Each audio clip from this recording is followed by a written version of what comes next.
किस तरह की बीमारी है और इसके होने की क्या वजह है, ये जानना बहुत जरूरी है। डॉक्टर साहब, आयुर्वेद में मिर्गी के बारे में क्या कुछ लिखा हुआ है? देखिए, मिर्गी को आयुर्वेद में अपस्मार के नाम से बताया गया है कि रोग पूरा वर्णित है। वात रोग के अंडर इसको हमने जो है लिया है और मस्तिष्क के साथ डेफिनेटली इसका एक कनेक्शन है। जैसा कि आप लोगों ने सुना भी होगा कि ब्रेन की एक बीमारी है। हमारा जो मस्तिष्क है उसमें प्राणवायु जो है वो चलती है। वो एक प्रकार से पूरे जितने भी कार्य मस्तिष्क के अंदर हो रहे हैं, प्राणवायु वहाँ बहुत महत्वपूर्ण है उन कार्यों को पूरा करने के लिए। और दूसरी चीज जो इम्पोर्टेंट है वहाँ पर वो लुब्रिकेशन, यानी कि जो स्निग्धता हमारे मस्तिष्क को हमें चाहिए, जिसको कि हम तर्पक कफ आयुर्वेद में कहते हैं। तो तर्पक कफ और प्राणवायु दोनों जब विकृत होंगी तो आयुर्वेद की दृष्टि से हम उसको कहेंगे कि मस्तिष्क के विकार अनेक प्रकार के, उसमें मिर्गी भी एक आता है। क्योंकि मिर्गी में आमतौर पर क्या होगा, देखा जाएगा कि दौरे पड़ते हैं, उसमें सीजर्स बोलते हैं उनको। और दौरा जो है 1 मिनट का हो सकता है, कभी कभार एक केवल झटका सा आता है, कुछ मिनट तक भी वो रह सकता है। उसमें कई प्रकार के लक्षण भी देखने को मिलते हैं। मुख्य रूप से देखें तो कभी बेहोशी उसमें होती है, आता है, कुछ मिनट तक भी वो रह सकता है। उसमें कई प्रकार के लक्षण भी देखने को मिलते हैं। मुख्य रूप से देखें तो कभी बेहोशी उसमें होती है, जीभ भी कट जाती है, मुंह से लार निकलती है, सांस बहुत जल्दी जल्दी आ रहा है, बहुत गहरा सांस उसमें आता है।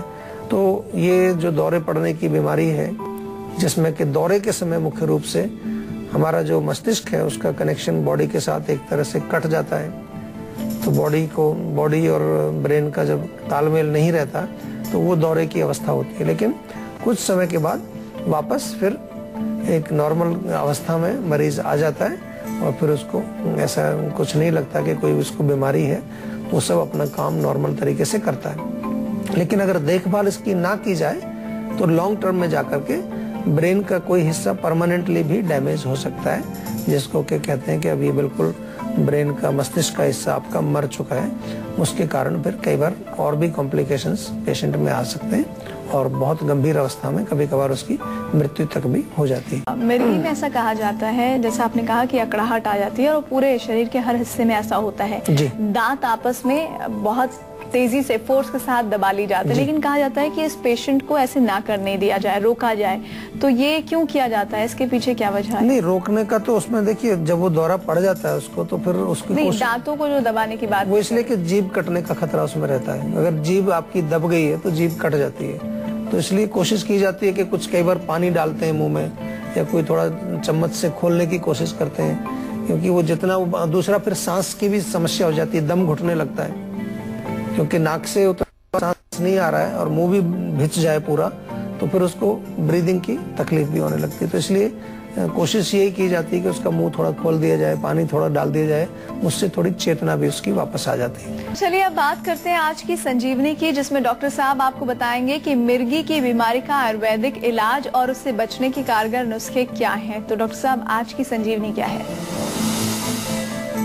देखिए, आयुर्वेद में तो जैसा मैंने कहा कि इसका पूरा एक प्रोटोकॉल है, चिकित्सा सूत्र जिसको हम कहते हैं। उसमें लिखा हुआ है कि ऐसे मरीज को स्नेहन बहुत जरूरी है। स्नेहन यानी कि ऑयलेशन उसका करना पड़ता है, एक्सटर्नल भी और इंटरनल दोनों ही करने पड़ते हैं। एक्सटर्नल यानी कि सिर में मालिश, शिरोभंग बोलते हैं, शिरोधारा वगैरह कराते हैं। इंटरनल नाक के माध्यम से तेल डालना, नस्य कराना या सेवन, घी का सेवन किया जाता है इसमें। मेडिकेटेड जैसे ब्राह्मी होती है, ब्राह्मी के साथ घी बनाया जाए। मेद्य रसायन जो हमारे यहाँ होते हैं, शंखपुष्प इत्यादि, उनके साथ कई अच्छे फॉर्मुलेशंस हैं जिनका प्रयोग दौरे में, ये मिर्गी के रोग में किया जाता है, अपस्मार के लिए, चिकित्सा के लिए किया जाता है। तो एक तो ये है। दूसरा, इंटरनल खाने वाली दवाइयाँ भी मुख्य रूप से मेद्य रसायन हैं, जैसे ब्राह्मी है, शंखपुष्पी है, जटामांसी है। ये जो इस प्रकार की जो चीजें हैं, इनसे दवाइयाँ बनाई जाती हैं। उनका सेवन आप लोग भी कर सकते हैं, ब्राह्मी का चूर्ण आप सेवन कर सकते हैं। और तीसरी चीज इसमें बहुत इम्पोर्टेंट वो है कि कुछ शरीर को स्वस्थ रखने के लिए, खास तौर पर मांसपेशियों को लुब्रिकेट करने के लिए शरीर में भी मालिश बहुत जरूरी है। क्योंकि जब अकड़ाहट आती है, दौरा पड़ता है, तो कई बार शरीर टूटता है बाद में भी कई घंटे तक। कई लोगों को तो पूरा पूरा दिन जो है बिल्कुल शरीर में जान नहीं रहती है। और मुलेठी का सेवन भी इसमें थोड़ा बहुत कराया जाता है। आधा चम्मच सुबह, आधा चम्मच शाम को मुलेठी या सुहागा सुहागा जो मिल जाए आपको पंसारी के पास, उसको पीस के तवे पर भून लें और सुहागे को कम से कम 2-3 रत्ती की मात्रा में, यानी कि 250 से 500 मिलीग्राम की मात्रा में सुबह खाली पेट शहद में मिला के एक बार सेवन कराने से भी फायदा होता है। तो ये चीजें हैं, लेकिन क्योंकि रोग गंभीर है तो मैंने पहले भी बताया कि इसमें चिकित्सा बहुत जरूरी है, दवाई लेना बहुत आवश्यक है, आयुर्वेदिक दवाई। और अगर आप एलोपैथिक ले रहे हैं दौरा कंट्रोल करने के लिए, तो उसको भी आप बंद ना करें तुरंत। वो धीरे धीरे देखा जाता है कि अगर मस्तिष्क में हमें लगे, फिर हम इन्वेस्टिगेशन करा कर देखें और उसमें लगे कि कुछ इम्प्रूवमेंट है वहाँ पर, फिर उन चीज़ों को धीरे धीरे हम लोग बंद कराते हैं। और मिर्गी के दौरे आने पर मरीज को लोग चप्पल सुंघाते हैं, जबड़ा खोलने की कोशिश की जाती है, ये जैसा अभी हम जिक्र भी कर रहे थे, ये सब करना कितना सही है? डॉक्टर साहब इस बारे में भी बताइए दर्शकों को। देखिए, जबड़ा खोलना तो जैसे मैंने बताया वो ठीक है कि उसको आप थोड़ा पानी डालें जिससे कि उसको ब्रीदिंग हो, लेकिन चप्पल सुंघाने की बजाय तो बेहतर होगा कि थोड़ा नाक में उसके आप तेल डाल दिया जाए या थोड़ा सा देसी घी हो वो डाल दिया जाए। पर्पज यही होता है कि चेतना वापस लाना, पेशेंट को दोबारा से वो होश में लाने की कोशिश हम कराते हैं।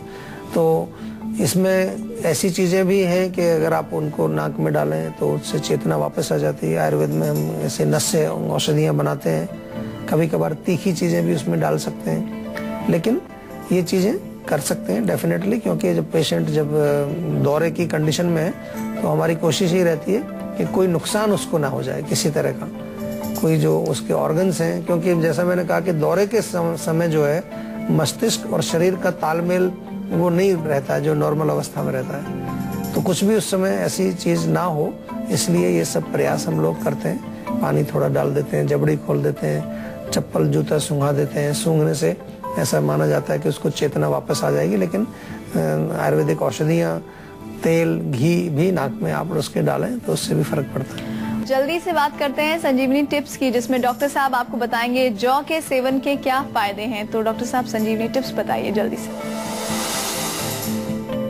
देखिए, जौ तो बहुत अच्छा एक अनाज है और इसका प्रयोग पहले तो बहुत हुआ करता था, आजकल लोग नहीं करते हैं, लेकिन दोबारा से थोड़ा सा भी मल्टीग्रेन आटा वगैरह उसमें आ रहा है। लेकिन अगर देखा हो आपने तो हमारे यहाँ हवन वगैरह भी करते हैं जब भी, तो उसमें जौ डाला जाता है। तो इसका मतलब यही होता है कि एक तरह से हम जो भोजन दे रहे हैं, जो यज्ञ महाराज को हम भोजन खिला रहे हैं, जौ यानी कि अच्छी उसमें शक्ति है, अच्छी ताकत है और अच्छे गुण है उसके अंदर है। जौ का पानी अगर आप बना के पिए, 50 ग्राम के करीब जौ ले लें, कूट लें अच्छी तरह से, 1 लीटर पानी में उनको भिगो दें कूट करके, और सुबह उबालें अच्छी तरह से, और 1/4 उसको बचा लें, 1 पाव के करीब वो आप पानी पिए जौ का पानी, तो उससे आपका जितना भी यूरिनरी ट्रैक्ट है, किडनी को भी साफ करता है, पथरी में भी फायदा करता है, वो आप सेवन कर सकते हैं। जौ का सत्तू बड़ा पॉपुलर है, आजकल लोग उसको भूल गए हैं, लेकिन जौ को भून करके उसका पीस के आटा बना के पानी में घोल के, गर्मी के लिए बहुत अच्छी दवा है। गर्मी में आपको लू से बचाता है जौ का सत्तू, आपको जो है एसिडिटी को ठीक करता है, स्किन के जो रोग होते हैं गर्मी के कारण उनसे ठीक रखता है, और किसी प्रकार का जो गर्मी में पेशाब में जलन वगैरह जो हो जाती है उसके लिए बहुत गुणकारी है। इसी प्रकार से जौ अगर आप सेवन करें आटे के रूप में, उसकी रोटी बना के खाएं, तो वो आपके हृदय के लिए बहुत अच्छा है, कोलेस्ट्रॉल को कम करता है, ब्लड प्रेशर को कम करता है, हार्ट के लिए बहुत अच्छा है, उसमें भी बहुत गुणकारी है। और मधुमेह के रोगी भी जौ के आटा, चने का आटा, गेहूं का आटा ये मिला करके इसकी अगर रोटी बनाएं तो उनको शरीर में जो धातु क्षीणता होती है वो उनकी मजबूत होती है, धातु मजबूत होते हैं, रोग में भी उनको लाभ मिलता है। और इस प्रकार से जौ का सेवन आपको जरूर करना चाहिए किसी भी रूप में जो हमने बताया, तो उससे आपको काफी फायदा होगा।